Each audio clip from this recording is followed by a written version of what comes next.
Hola, ¿qué tal amigos? ¿Cómo están? Bienvenidos a Metropolitano Hidalgo. Es un placer estar con todos ustedes. Mi nombre es Grisel Lira y en materia legal, la verdad es que a veces siento que somos sumamente ignorantes de los procesos en múltiples cosas.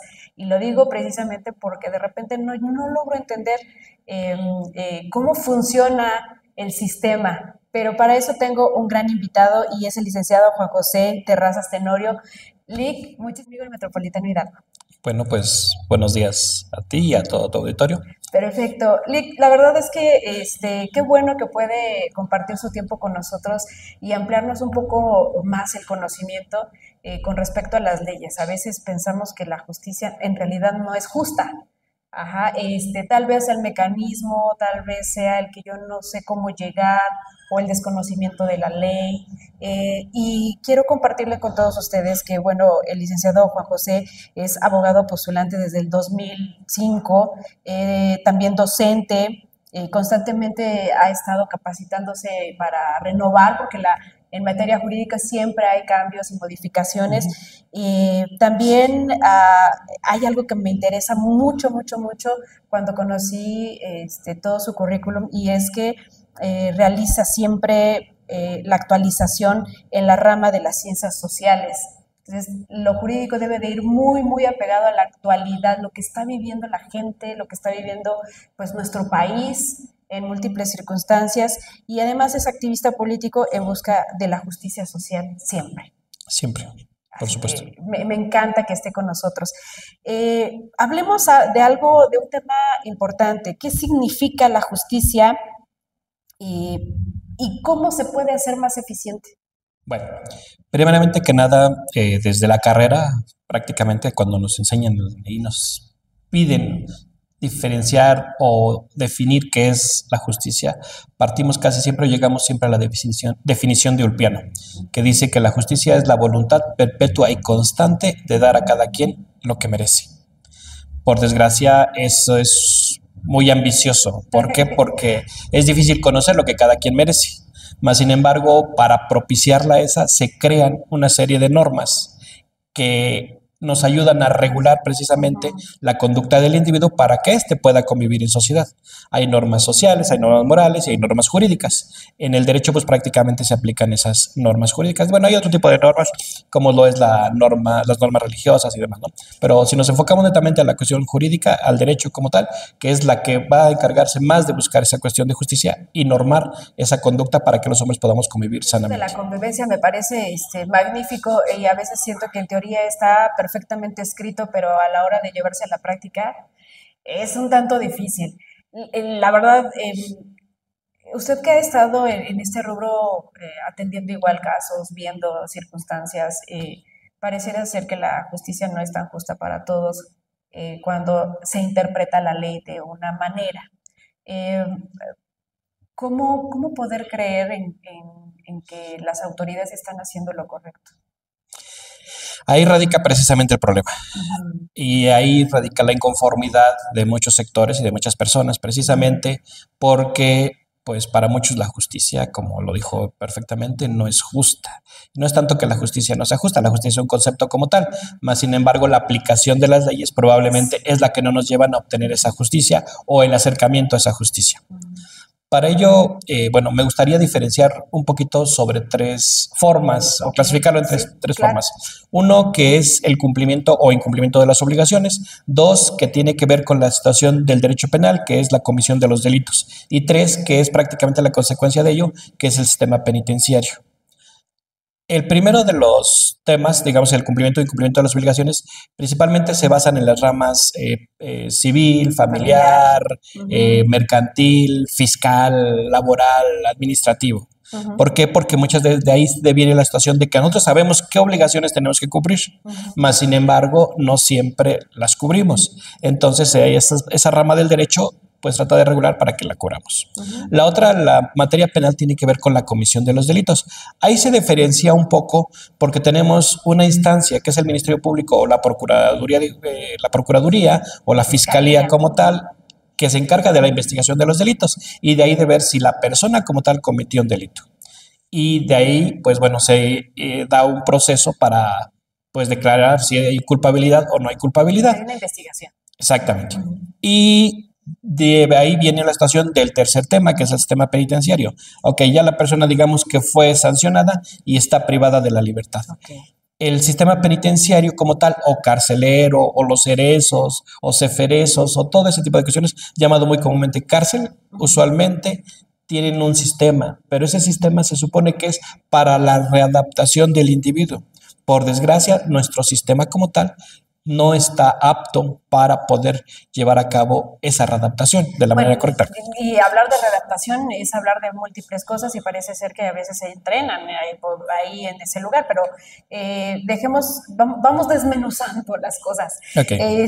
Considero que los juzgados están llenos de expedientes interminables y de repente yo no logro entender demasiado, para eso existe la especialidad de los licenciados y los abogados cuando meten escritos y demás. Y veo que un juez tiene mucha chamba, tiene que leer demasiado para poder, y tiene auxiliares, y a lo mejor no es mala onda, pero considero que de repente, dependiendo del contexto en el que esté esa persona que está frente de, y la interpretación que le dé, y si no está bien preparado, y si no tiene la experiencia, puede ser malinterpretado un expediente y me queda claro como que de repente no sabemos los ciudadanos exactamente a quién nos tenemos que dirigir.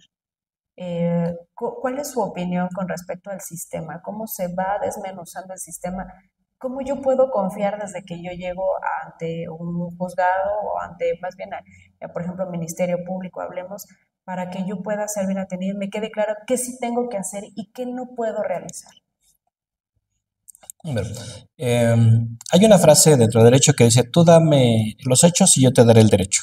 Porque se supone que los jueces son aptos y tienen conocimiento de las leyes para que de acuerdo a los hechos que tú le expongas, entonces él te va a decir, ok, fíjate que sí, efectivamente hay un incumplimiento de obligaciones por parte de a quienes tú estás demandando o por ti mismo, ¿no? Entonces yo lo que voy a hacer es aplicarte o emitir una resolución en la cual tú tienes que cubrir esa obligación. Y hay elementos o hay maneras de, si tú no lo quieres, pues de alguna forma hacértelo impositivo. A veces mediante embargos, a veces mediante arrestos, diferentes cuestiones, ¿no? Pero bueno, de ahí parte la situación. Deberíamos de también, antes de ello, establecer por qué y para qué existen los juzgados. ¿Es correcto? ¿Por qué existen? Bueno, pues precisamente de ello porque hay personas que no cumplen con sus obligaciones. ¿Y para qué existen? Bueno, pues precisamente para obligarlos en determinado momento a que cumplan. La gran mayoría de nosotros, abogados, cuando empezamos a estudiar, vamos con la idea romántica de la cuestión de la justicia. Así debe de ser. ¿Y por qué vamos con la cuestión de la idea romántica de la cuestión de la justicia? Bueno, pues una situación que vemos muy en la sociedad, ¿no? Ok, pues fíjate que a mi tío le quitaron su casa. Fíjate que a mi hermana no le pagan la renta. Fíjate que a un amigo prestó dinero y no se lo quieren devolver. Fíjate que a la vecina la atropellaron y le causaron lesiones y no le quieren pagar. Muchas de ese tipo de situaciones, ¿no? Dice, ok, yo voy a estudiar para hacer que de alguna forma las cosas se cumplan y se hagan, ¿no? Entonces, entramos en esa dinámica y todos los que estamos inmersos en el derecho, de alguna manera estamos con esa cuestión, la impartición de justicia, que haya justicia o que el mundo sea cada vez más justo. Claro. Más sin embargo, cuando muchos llegan, digo, yo no he llegado todavía a trabajar en el Poder Judicial, pero muchos que llegan ahí, al ver la excesiva carga de trabajo, se olvidan prácticamente cuál es el sentido de estar trabajando en esa situación. ¿Por qué? Porque ahora, ¿sabes qué? Tienes que recibir este expediente. Ahora tienes que acordar. Ahora que ya lo acordaste, tienes que notificar a las partes. Luego de aquí tienes que notificar a las partes, forma el expediente, cóselo, foléalo, haz todo eso. Y eso es por un expediente. Ahora, llegan miles de expedientes cada año a los juzgados. Entonces, evidentemente, se vuelve una carga de trabajo y esa idea de impartir justicia o de hacer justicia para los demás, pues prácticamente se nos olvida. ¿Por qué? Porque tenemos ahora que sacar una cuestión administrativa. Porque además de ello, pues tenemos familia y al tener familia, te dependemos de un sueldo que tenemos que llevar, ¿no? Entonces... Qué complicado, pero se nos olvida que, por ejemplo, quienes están ahí son seres humanos, no son robots, ¿no? A lo mejor eso se nos llega a olvidar a todos nosotros, que a lo mejor necesitamos de repente de de las instancias para llegar a una mediación o de las instancias para una resolución de algún conflicto. Okay. Este panorama no lo había yo visto exactamente como usted lo comenta, pero ¿qué hace falta? ¿Más gente, más eficiencia en el trabajo, tecnología? ¿Qué hace falta? Todo eso. Y más. Todo eso y más. Ajá. Sí, ok. Hay que hacer una serie de situaciones, digo, que son las pautas que se tienen que hacer. No hemos establecido toda la problemática que hay. Nos tardaríamos mucho tiempo y esta entrevista No tendría la que terminaríamos. dar. Entonces, podríamos plantear algunas cuestiones de soluciones a la inconformidad que existe de la sociedad de que no se imparte justicia, porque son pues mucho tiempo a veces. Te comentaré que hay asuntos que llevan más de 50 años parados ahí, que no se han podido solucionar. Quien lo demandó en su tiempo ya hasta falleció y toda la onda, y continúan los hijos y demás cuestiones, ¿no? Entonces, digo, los más rápidos dicen, ok, en 3 meses lo solucionamos y vamos. Pero hay muchos que se llevan mucho tiempo. Pero bueno, vamos a ver, ¿qué es lo que hace falta? Hacen falta muchas cuestiones. Uno, principalmente, que no haya una división tan crucial entre los 3 poderes, el ejecutivo, el legislativo y judicial, en la cuestión de la procuración e impartición de justicia. ¿Por qué razón? Porque el ejecutivo tiene que realizar una serie de políticas para evitar que la persona o incumpla sus obligaciones o cometa delitos. El legislativo tiene que elaborar las normas adecuadas para esa finalidad precisamente. Y el judicial tiene que aplicar esas normas que creó el legislativo. Pero no hay ningún instituto, no hay ninguna organización que en determinado momento una a los 3 poderes y diga, bueno, vamos a ponernos de acuerdo para ver cuáles serían las mejores políticas para atacar el tema de incumplimiento o de la comisión de delitos. Incumplimiento de obligaciones o comisión de delitos. Entonces, primeramente que nada, tendríamos que unificar esos 3 poderes en un organismo. Un organismo que no necesariamente tiene que ser con erario nuevo, simplemente con los mismos funcionarios que ya se encuentran, adaptarlos a esa situación. ¿Por qué? Porque ya están trabajando en ello. Lo único que falta es que haya comunicación. ¿Qué otra cosa hace falta? Para darle prontitud, en esa cuestión de que se unan los 3 poderes, necesitamos que se creen políticas adecuadas para evitar precisamente el incumplimiento de las obligaciones y la comisión de delitos. Con ello, evidentemente, descargaríamos de trabajo a los juzgados y a los ministerios públicos. Evidentemente, con ello también descargaríamos de presos a los centros penitenciarios. En el estado de Hidalgo, creo que si no mal recuerdo, el año pasado, cada reo costaba 138 pesos diarios, cada uno. Entonces, imagínate si tuviéramos 1,000 presos en una sola cárcel, son 138,000 pesos diarios. Si lo multiplicamos por 100 días, por ejemplo, hagamos cuentas. Ya no voy a hacer más cuentas porque voy a chillar. Ajá. Ok. Entonces, esa es la primera parte. La segunda sería evitar algunas cuestiones como son dádivas y todo ese tipo de cuestiones. ¿Cómo podemos evitarla y cómo podemos incluso hacer más eficiente que una persona o un abogado pueda llevar a cabo más fácilmente su tarea? Implementando las cuestiones de la tecnología, como dice. Si hacemos los expedientes más digitales, evitamos la necesidad de estar en contacto directo. ¿Por qué? Porque ya sabemos que el contacto directo a veces genera compromisos, genera simpatías, genera un montón de cuestiones que a la postre puede llevar a malas interpretaciones. No digo que a corrupción, ¿vale? Bueno, okay. No vamos a decirlo, pero por ahí va. Okay. Y derivado de ello, por ejemplo, si yo en este momento digo, ¿sabes qué? Te vengo a contratar porque tengo un problema en Aguascalientes.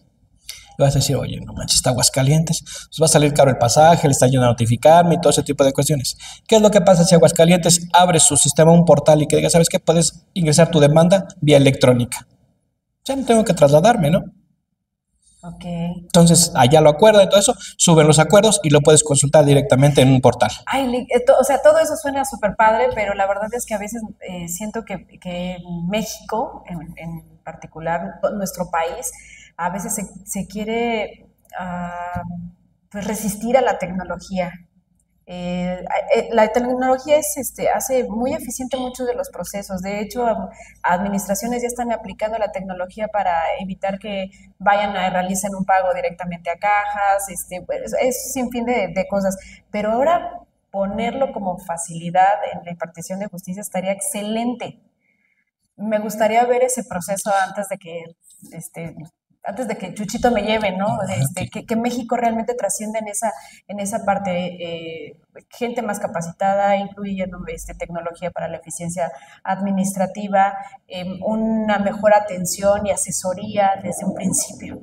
Ya se está dando, o sea, ya existen esos portales. El problema está en que muchas veces son un poquito complicados de acceder y no en todos los juzgados está, que ese es el gran problema. Pero ¿qué tal nos vino a hacer la pandemia? La pandemia dijo, no, tienes que ser más eficiente en tus procesos porque mira, no podemos hacer esto y se va a retardar muchísimo. De hecho, eso es precisamente algo que nos dio un empuje. Ajá. ¿Por qué? Porque ahora ya sabemos trabajar desde casa. Ya no es necesario. O sea, muchas empresas aprendieron que sus trabajadores ya no tienen que trasladarse. Digo, aquí en Tulancingo estamos cerquita de todo, ¿no? Acatlán, Santiago, todo esto es cerquita. Pero en la Ciudad de México, que tardan personas de 2 a 3 horas en trasladarse de su casa al trabajo y luego de regreso, esa es una pérdida de tiempo enorme, ¿no? Entonces, sí nos ha ayudado y es lo que podemos precisamente hacer con el sistema de administración de justicia. La cuestión de la tecnología en los juzgados, inclusive en los ministerios públicos y demás, sería súper padre porque nos evitaría, lo voy a decir abiertamente, nos evitaría que muchas personas que atienden de muy mal humor, porque a lo mejor no desayunaron temprano, pues pudiéramos ver ese tipo de actitudes y mejor pudiéramos ver los resultados. Eso sería como más extraordinario. ¿Qué más podemos aprender del sistema de justicia? Lo acaba de decir precisamente, humanización. No podemos seguir viendo a la persona afectada por el cumplimiento de una obligación de alguien que ya le quitaron su casa y todo esto, a esa persona que ha salido afectada, que de pronto llegue a un juzgado y lo atiendan, como dice, de mal humor. Sí. Tenemos que ser muy empáticos para atender a las personas. ¿Por qué? Porque las personas de por sí ya vienen dolidas, ya vienen, como dice la frase, después de apaleado, aporreado. O sea, ya me pegaron, y todavía llego a un juzgado y me tratan mal, ¿no? Hay compañeros abogados, no voy a decir nombre nada por el estilo, que incluso a sus propios clientes, o sea, los tratan mal. Sí. Y somos quienes primeramente tenemos el contacto directo con ellos y somos los que primero tenemos que escucharlos y darles esperanza o decirles, a veces no darles esperanzas malas. Falsas, ¿no? Sí, claro. O sea, falsas esperanzas, no. No, pero sí. Cuando algo no se puede arreglar, no se puede arreglar y aunque tú quieras que la justicia sea para ti, definitivamente hay elementos que no lo van a permitir, ¿no? Exactamente. Pero cuando sí, ¿y qué tal si tienes todas las probabilidades en las manos de tener la justicia a tu favor porque en realidad así lo amerita? Y pareciera ser que tu abogado es tu enemigo y es el primero que te impide porque si hay un proceso entre más largo pues vas a estar conmigo. Eso a muchos nos hace dudar de si realmente es eficiente mi abogado. Esa es una. Dos, que a veces hay tantas cosas internas administrativamente en todos los juzgados que en mi caso ya se fue a 2, 5, 6, 7, 8. Oye, ¿cuál es el resultado? No, pues todavía no sale. Todavía no nos dan audiencia. Nada más por mencionar algunas frases, ¿verdad? Me han contado, ¿no? Todavía no dan audiencia, todavía no es. Y te dices, bueno, ok, pues continúo con las actividades. Casos que hemos conocido donde se han tardado en aplicar la ley y les dan el tiempo suficiente para que se vayan de aquí, para que no estén, para que se vayan a otro país, ¿no? O se cambian de casa, esa es como que una de las inconformidades sociales más recurrentes. Yo te voy a decir, realmente existe, si me preguntaras que existe la maldad en las personas, te diría que en algunas. Hay unas personas que sí son malas por naturaleza, o no necesariamente malas, sino que siempre van a privilegiar sus intereses por encima de otros. Okay. Incluso hay un porcentaje, algunos lo podrán llamar psicópatas, ¿no? Que siempre están buscando más sus intereses, aunque pisotean a los demás. Es correcto. Pero el resto de las personas, la gran mayoría son personas buenas. El único problema es que a veces no tienen la capacidad suficiente para cubrir sus obligaciones y a veces quieren cubrirlas, pero bueno, vamos, le dicen, ¿sabes qué? Fíjate que tengo ahorita para pagarte 5 pesos y a lo mejor yo te pediría que me dieras chance de algunos meses para poder seguirte abonando, algo por el estilo, ¿no? Pero a la contraria dicen, no, espérate, es que yo también necesito dinero y demás situaciones, ¿no? Entonces, podemos buscar esa situación de mediación, o sea, crear mecanismos alternos para la solución de controversias y que esos sean eficientes, y también crear o eficientar un poquito más el sistema o lo que se llama la justicia alternativa. ¿Por qué? Porque existen esas áreas, mas sin embargo no descargan todavía lo suficiente el conflicto, y todavía se mantienen muchos conflictos activos que se podrían solucionar ahí, ¿no? Digo, bueno, usted que tiene toda la experiencia en ese sentido, ¿hay áreas que se crearon con una finalidad y no están siendo utilizadas? Como por ejemplo, justicia alternativa, considero que a veces no llega todo para una mediación, no requiere tampoco algo más extraordinario. Si la justicia alternativa nos ayudaría a crear un convenio, un acuerdo, sin llegar a tanto tiempo, tantos juicios, no sé, tanto gasto que inclusive, ¿no? Pero hay áreas dentro de los juzgados en que se crearon con una finalidad y ahorita pues como que no están activas al 100%. Yo creo que no, yo creo que todas están activas y trabajando al 200%. Sí, ¿por qué? Pues precisamente por esa carga excesiva, ¿no? Sí, o sea, no, yo creo que todas están trabajando. O sea, hacen falta más para atender esa demanda. Por eso es la necesidad de meter políticas públicas encaminadas a evitar esa situación de sobresaturación. Porque si tenemos si tenemos menos conflictos que atender, pues evidentemente el trabajo lo haremos más eficiente, ¿no? Entonces partiríamos de esa situación. Hay muchas cosas que hacer, sí, evidentemente. Faltan y se pueden hacer. Digo, y eso es prácticamente casi enfocándolo al sistema nada más de lo que hablábamos, civil, mercantil, familiar, administrativo. Va a sonar chusco, pero cuando nos enteramos sobre el nuevo sistema de justicia penal acusatorio, que tiene unos ayeres, nos imaginábamos los ciudadanos como que íbamos a llegar con la doctora Polo y nos iba a decir caso cerrado, juicios orales, vamos a hacer esto, y no, es un sistema mucho más, que ha ido paulatinamente mejorando en muchos aspectos, pero que todavía le falta fraguar. Esa es mi percepción. ¿Usted qué opina? Ha ido mejorando en algunas cosas, pero ha ido empeorando en otras. Ha ido mejorando en el aspecto de que evidentemente, como digo, es un sistema nuevo, pues hay algunas cosas que se olvidan, que no se tienen contempladas y que se tienen que ir reformando las leyes y adaptando criterios. Pero hay cosas en las que sí ha fallado un poquito más, que es en el aspecto del encarcelamiento. Se creó este sistema con la intención igual de que no tuviéramos tantos presos por ciertos delitos. ¿Por qué? Porque dice, ok, primeramente que nada, pues si la intención es que la persona esté sujeta a esta situación, no es tan necesario, tan indispensable que tengamos la necesidad de ponerle una prisión preventiva. Una, porque le cuesta al Estado, les cuesta a los ciudadanos, ¿no? Y dos, porque al final, cuando tú pones a una persona en el sistema carcelario, digámoslo, como decíamos, bueno, no lo dijimos, pero lo podemos decir ahorita, la cárcel es la universidad del crimen, ¿no? Entonces, pues prácticamente lo pones a convivir con personas que tienen otras experiencias y habilidades, ¿no? Y ahí te conjuntas. Luego, la persona ya no es productiva. Entonces, pues prácticamente ahí estamos desperdiciando ciertas capacidades. ¿Qué podemos hacer? Podemos implementar otro tipo de estrategias. ¿Qué estrategias? Por ejemplo, el rastreador electrónico. Aquí es carísimo. Aquí en Hidalgo yo no he visto a nadie que lo haya contratado, pero creo que sí hay dos por ahí, dos, tres, que lo han contratado. Pero en el Estado de México sí existe. Más sin embargo, te cobran una renta excesiva. Primeramente que nada por la cuestión del aparato. Y luego una renta constante para que tú lo puedas usar. Entonces, ese tipo de cuestiones, tú dices, pues ¿para qué? Mejor me quedo encarcelado antes que pagar esa situación, ¿no? Claro. Más que nada, más para el común de la gente. Digo, si tienes una cantidad bien de dinero. Pues en mi casa y aunque me pongan el rastreador. Efectivamente, ¿no? Pero bueno, hay muchas otras cuestiones para sujetar a las personas a la cuestión de un proceso. Y más sin embargo, los jueces, por una presión mediática, eso sí quiero decirlo, por presión mediática, dicen, no, ¿sabes qué? Le concedo la razón al Ministerio Público, prisión preventiva justificada. Vámonos, quédese encarcelado.